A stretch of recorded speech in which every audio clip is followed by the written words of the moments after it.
pérdida de propiedad de bienes ilícitamente obtenidos o extinción de dominios. Decreto legislativo número 1373.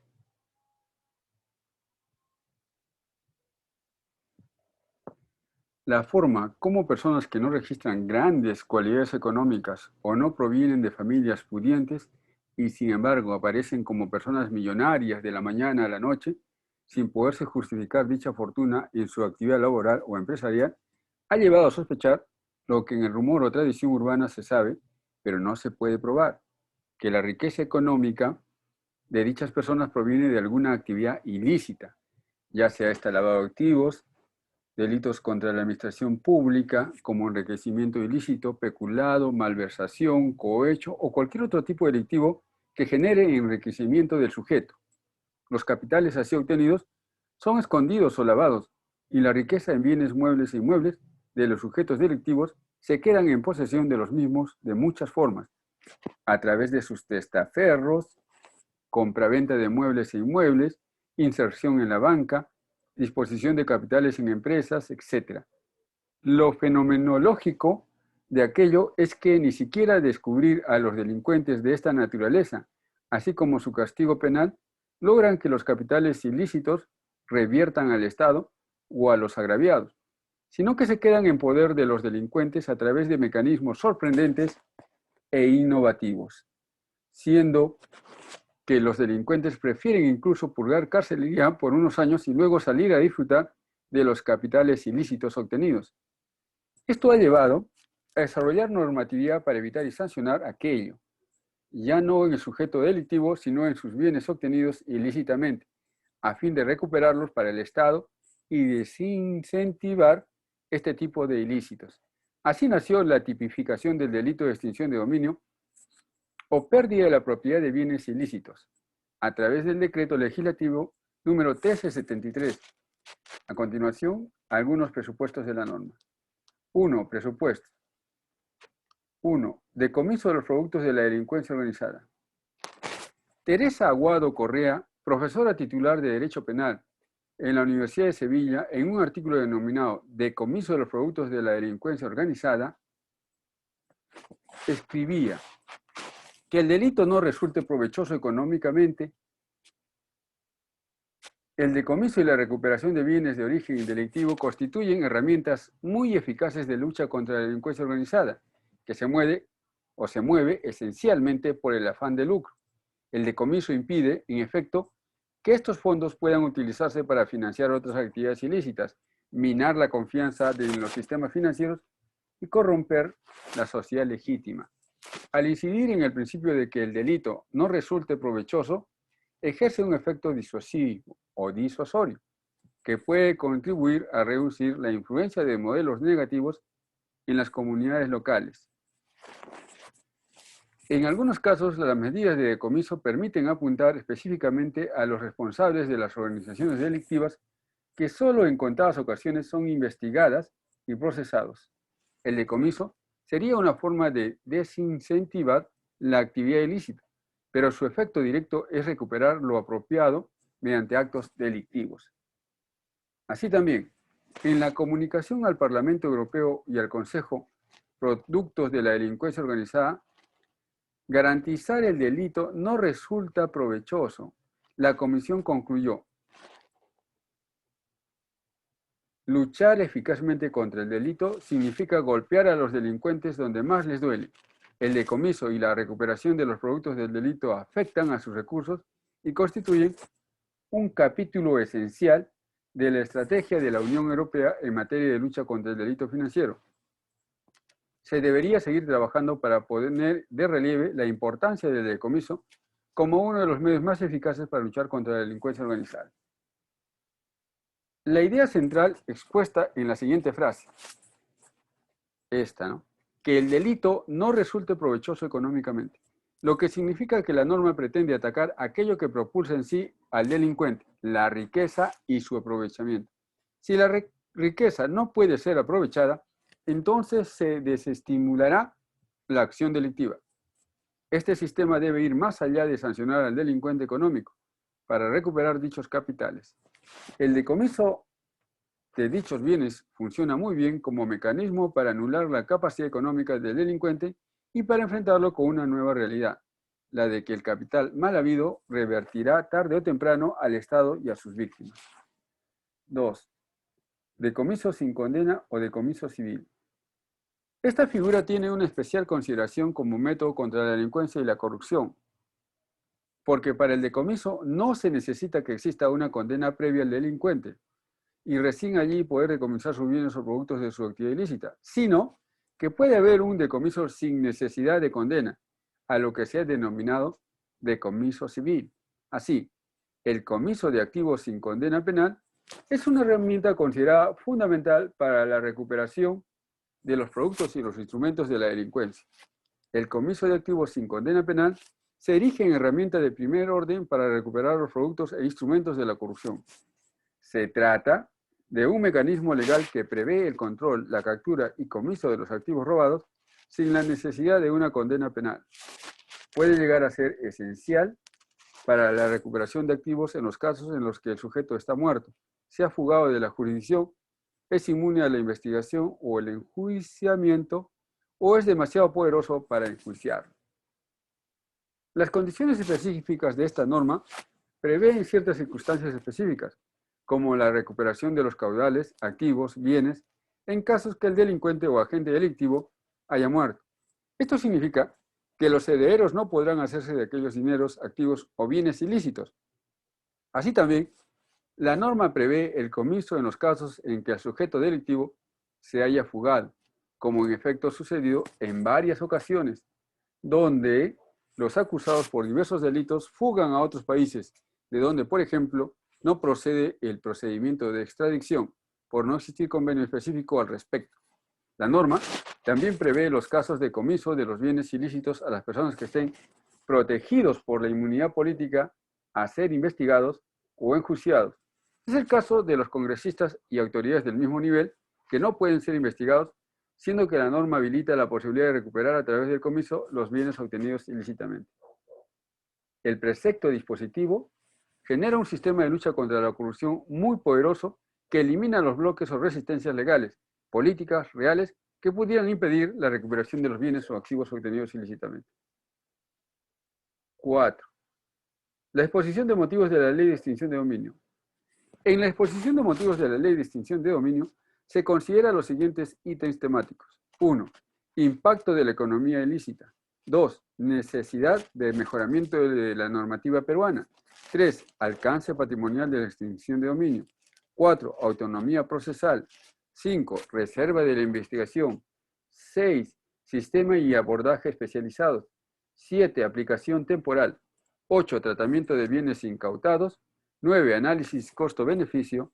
10. Análisis del impacto de la vigencia de la norma en la legislación nacional. 5. El impacto de la economía ilícita. En este ítem de la exposición de motivos de la norma se explica que la actividad delincuencial acumula grandes cantidades de dinero ilícito y lo introduce en la economía nacional a través de diversos mecanismos o estructuración ingeniosa, como el uso de testaferros, la compraventa de muebles e inmuebles, tangibles e intangibles fraudulentamente, las planificaciones societarias, fiscales y economías a través de constitución de empresas o utilización de las ya existentes, la inyección de dinero ilícito en empresas, la inyección de dinero en elecciones políticas, etc. Todo ello reduciría la capacidad del Estado para proveer servicios, proteger a los ciudadanos y mantener la confianza de los ciudadanos e inversionistas en el gobierno. Este tipo de problemas favorece la expansión de diversos delitos como el de lavado de activos, dando auge a una economía ilegal como la minería ilegal o el tráfico de drogas. Además, genera un sistema muy desbalanceado de la rentabilidad de los ciudadanos y una competencia desleal para crear, constituir y mantener la actividad comercial, empresarial y pública. La exposición de motivos de la norma también señala categóricamente que si el Estado logra capturar solo el 10% del dinero o bienes posiblemente vinculados con actividades ilícitas, esto podría financiar la construcción de aproximadamente 237 hospitales medianos, 425 centros educativos medianos o 423 kilómetros de carreteras, incluyendo el empleo que esto generará para el país. Esto representa una gran observación porque la delincuencia en la existencia y permisibilidad de una economía de procedencia ilícita genera un déficit en el Estado para realizar diferentes actividades de función pública, de servicio público, como construcción de hospitales, carreteras, centros educativos, etc. Esto es que la economía ilícita afecta directamente al derecho al libre tránsito, a la educación, a la salud, etc., que son servicios que son postergados por la falta de liquidez que produce la actividad ilícita y su consumación en activos y bienes de dicha procedencia. 6. Necesidad de mejoramiento de la normativa peruana.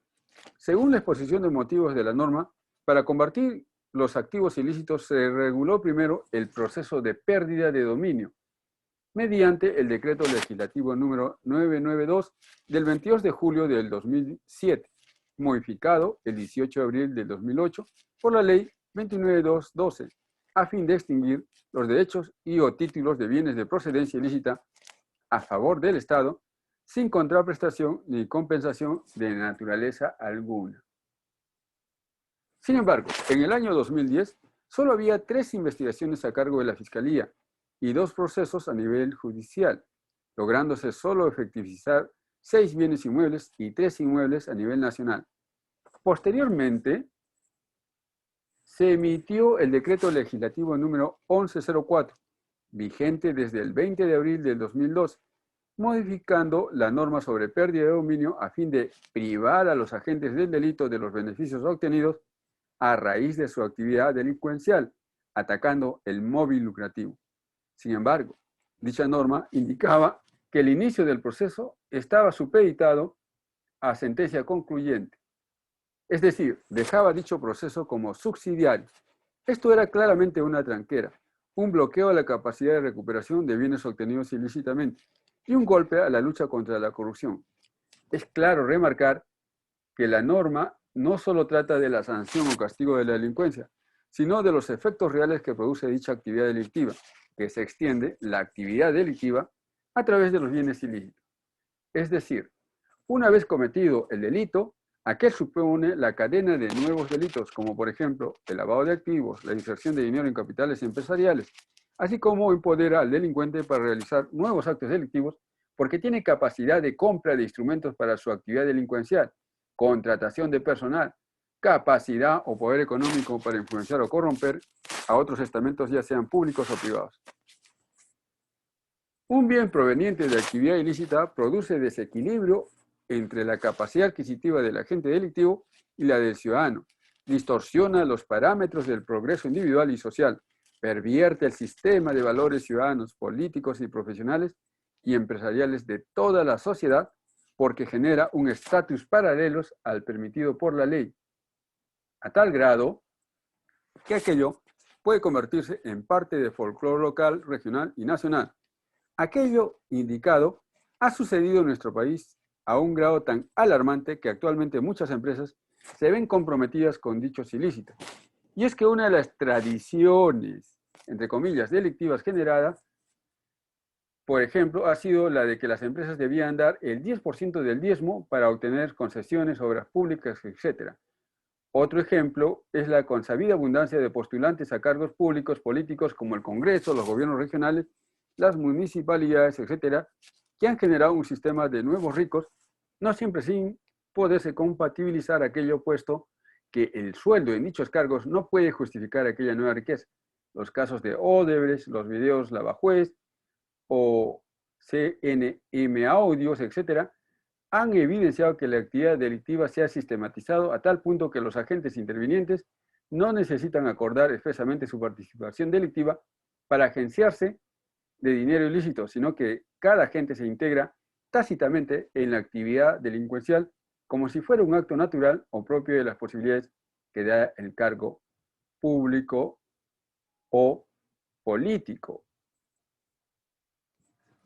Esto es realmente muy, pero muy preocupante.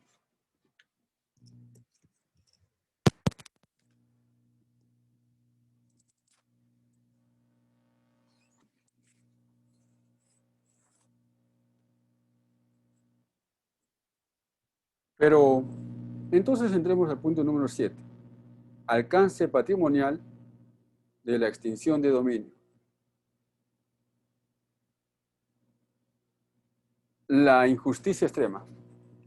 En la exposición de motivos de la norma también se señala el aprovechamiento de bienes provenientes de actividades ilícitas o destinadas a ellas por parte de quienes han cometido estos ilícitos, incluso mientras purgan condena, configuraría una injusticia extrema.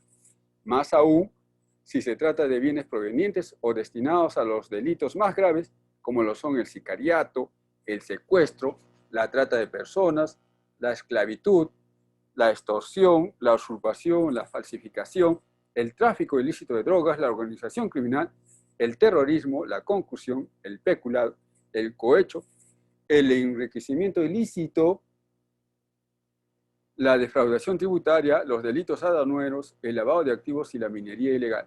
De lo que se observa como la actividad ilícita tiene como instrumento real muy potente en el bien ilícito, desde el cual se puede generar multidiversidad de actividades delictivas, creando un círculo delictivo peligroso y muy difícil de romper, anular y castigar. En aquel marco es necesario replantear una nueva concepción de los alcances y derechos constitucionales de la propiedad privada, puesto que la propiedad obtenida ilícitamente no puede ser protegida ni siquiera por el artículo 70 de la Constitución, que establece que el derecho a propiedad es inviolable. El Estado lo garantiza, se ejerce en armonía con el bien común y dentro de los límites de la ley. La norma misma indica que la propiedad privada debe ejercerse en armonía con el bien común, esto es, sin afectar los bienes y derechos de la sociedad. Asimismo, la propiedad privada solo puede ejercerse dentro de los límites de la ley, lo que significa que no puede ser producto de actos delictivos punibles en las normas penales. Es por eso que el ordenamiento jurídico peruano ha previsto acciones contra el encubrimiento de los frutos obtenidos por las organizaciones criminales bajo la mirada clásica de represión por parte del Estado. Sin embargo, la pena como medida de política criminal ha resultado insuficiente, puesto que el beneficio económico que se obtiene en actividades vinculadas con la criminalidad organizada es tal que los costos colaterales aparecen como un beneficio que no golpea directamente en el patrimonio obtenido ilícitamente, el cual incluso es transferido, dificultando la persecutoriedad del mismo. Se explica en la exposición de motivos de la norma todo esto que acabo de decir. De esta forma, se justifica el comiso de los bienes provenientes de la actividad ilícita, aunque no exista una pena, y se lo desliga del obstáculo porque los efectos negativos ilícitos que pueden producir no pueden permitirse, siendo el bien común un derecho superior. 8. Autonomía procesal. La autonomía procesal significa, en este tipo delictivo, que el proceso de extinción de dominio no depende o está sujeto a otro proceso judicial previo, anterior o paralelo. Procede únicamente respecto a bienes, dirigida exclusivamente contra bienes y fortunas adquiridas ilícitamente. No constituye una pena ni principal ni accesoria, sino que es una consecuencia patrimonial de actividades ilícitas. Dotar a la norma con este instituto, autonomía procesal, es el mayor acierto de la legislación, puesto que independientemente de la actividad penal, la extinción de dominio no busca el castigo en sí del delincuente, sino específicamente recuperar los bienes provenientes de la actividad ilícita. Así, su configuración es contra los bienes y no contra las personas. Su autonomía procesal permite que aquello se produzca o se pueda realizar sin bloqueos de orden normativo penal previo. 9. Reserva de la investigación.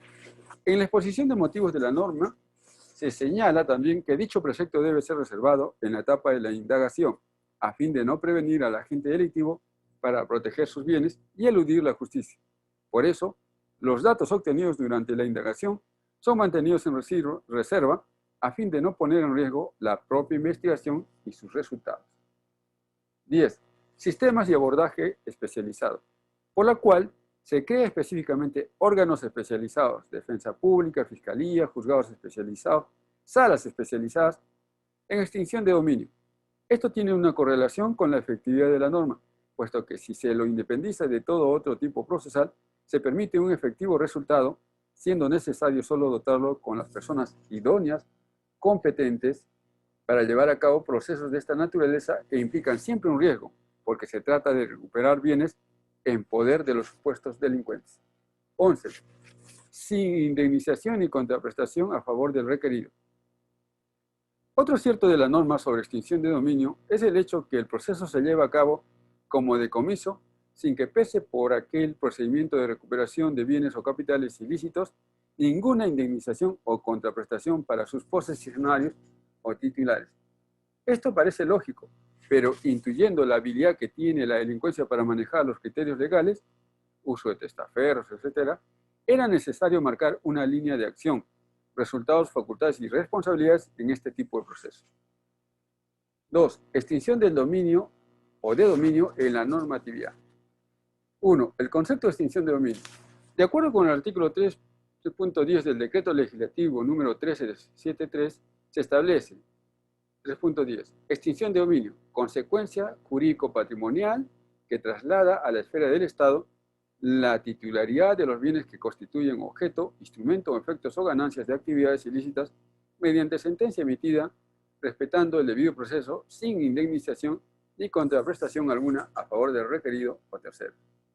La norma de extinción de dominio se aplica sobre los bienes patrimoniales que deriven de la actividad ilícita, es decir, que sean el producto o se hayan obtenido con el producto de las actividades delictivas, delitos como, por ejemplo, 1. Delitos contra la administración pública, como cohecho, peculado, malversación, enriquecimiento ilícito, corrupción de funcionarios, etc.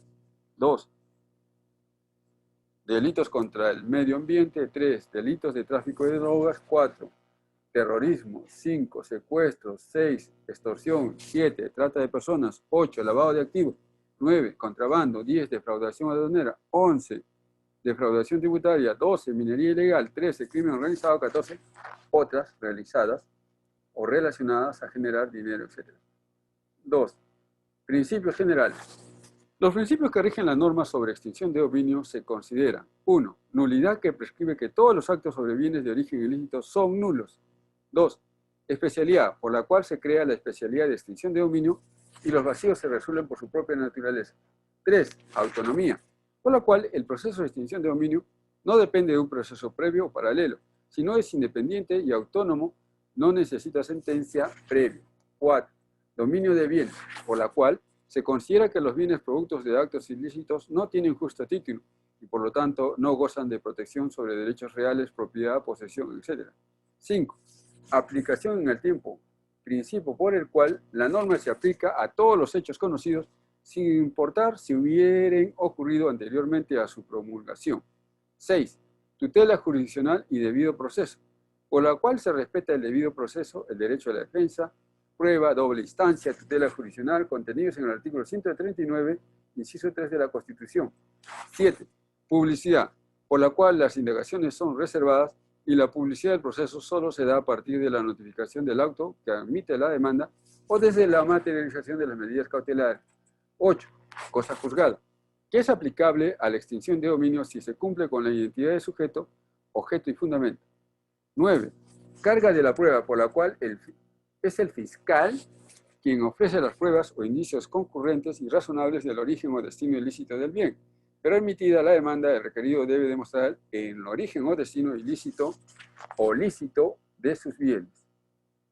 La norma identifica y define las siguientes instituciones: actividad ilícita, requerido, bienes susceptibles de extinción de dominio, bienes abandonados, bienes patrimoniales, bienes cautelados, bienes que constituyen objeto de actividades ilícitas, bienes que constituyen instrumentos de actividades ilícitas, efectos o ganancias de actividades ilícitas, extinción de dominio, incremento patrimonial no justificado, tercero, etc.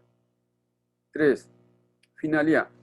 La finalidad de la norma sobre extinción de dominio es lograr y garantizar la licitud de los derechos reales que recaen sobre los bienes patrimoniales y asimismo evitar el ingreso de economía ilícita en el sistema económico financiero de la sociedad. 4. Presupuestos de procedencia. De acuerdo con el artículo 7 de la norma se establece, artículo 7, presupuestos de procedencia del proceso de extinción de dominio. 7.1. Son presupuestos de procedencia del proceso de extinción de dominio los siguientes. A. Cuando se trate de bienes que constituyan objeto, instrumento, efectos o ganancias de la comisión de actividades ilícitas, salvo que por ley deban ser destruidos o no sean susceptibles de valoración patrimonial. B. cuando se trate de bienes que constituyan un incremento patrimonial no justificado de persona natural o jurídica, por no existir elementos que razonablemente permitan considerar que provienen de actividades ilícitas, o lícitas, mejor dicho, de actividades lícitas, ¿no? C. Cuando se trate de bienes de procedencia lícita que han sido utilizados o destinados para ocultar, encubrir, incorporar bienes de ilícita procedencia o que se confundan, mezclen o resulten indiferenciables con bienes de origen ilícito. D. Cuando se trate de bienes declarados en abandono o no reclamados y se tenga información suficiente respecto a que los mismos guardan relación directa o indirecta con la actividad ilícita. E. Cuando los bienes o recursos de que se trate provengan de la enajenación o permuta de otros que tengan su origen directo o indirecto en actividades ilícitas o constituyan objeto, instrumento, efectos o ganancias de las mismas. F. Cuando se trate de bienes y recursos que han sido afectados dentro de un proceso penal y que el origen de tales bienes, su utilización o destino ilícito no hayan sido objeto de investigación o habiéndolo sido, no se hubiere tomado sobre ellos una decisión definitiva por cualquier causa. G. Cuando se trate de bienes objeto de sucesión por causa de muerte y los mismos se encuentren dentro de cualquiera de los presupuestos anteriores. 5. Etapas de la norma. Las etapas en el proceso de extinción de dominio en este proceso consta de las siguientes. 1. Etapa de indagación patrimonial. 2. Etapa judicial. Medidas cautelares. De acuerdo con el artículo 15 de la norma sobre extinción de dominio, se establece que el fiscal especializado de oficio o a pedido del procurador público puede solicitar al juez las medidas cautelares necesarias. Asimismo, las medidas cautelares se solicitan, conceden y ejecutan antes de poner en conocimiento del requerido la existencia de la indagación patrimonial. 7. Valoración de la prueba. En este proceso, la prueba se valora de acuerdo con las reglas de la crítica razonada. Puede haber prueba excluida cuando se obtiene ilícitamente. Puede también haber prueba trasladada, es decir, que las pruebas de procesos penales, civiles, administrativos u otros se trasladan al proceso de extinción de dominio cumpliendo con ciertos requisitos. 8. La sentencia. La sentencia puede declarar la demanda de extinción de dominio infundada o fundada. Infundada o infundada. Si la declara fundada, declara la extinción de todos los derechos reales, principales o accesorios, la nulidad de todo acto recaído sobre dichos bienes, el decomiso de los bienes previamente incautados, se ordena también pasen los bienes a la administración del PRONAVI, Programa Nacional de Bienes Incautados. 9. Contra la sentencia procede el recurso de apelación con efecto suspensivo. 10. Por la sentencia firme, la declaración de fundada la demanda de extinción de dominio, los bienes objeto de la misma pasan a titularidad del Estado, debiéndose inscribir en los registros públicos bajo la representación del PRONAVI. 11. Sentencia anticipada. Mediante el artículo 36 de la norma de extinción de dominio, se prescribe que el requerido puede, 1. Allanarse, aceptando la pretensión de extinción de dominio, o 2. Reconocer la demanda legalizando su firma ante el auxiliar jurisdiccional, aceptando la pretensión, admitiendo la veracidad de la demanda y los fundamentos jurídicos. 12. Las impugnaciones. En el proceso pueden presentarse dos tipos de recursos. A. Recurso de reposición contra decretos del juez y B. Recurso de apelación contra la resolución que admite o rechaza una medida cautelar, la que declara improcedente la demanda de extinción de dominio, la que decide una excepción, la que decide un pedido de nulidad, la sentencia que declara fundada o desestime la demanda de extinción de dominio. 13. La extraterritorialidad. Los bienes que se encuentren en el extranjero también pueden ser susceptibles del proceso de extinción de dominio cuando hayan sido adquiridos por nacionales con el producto de las actividades ilícitas.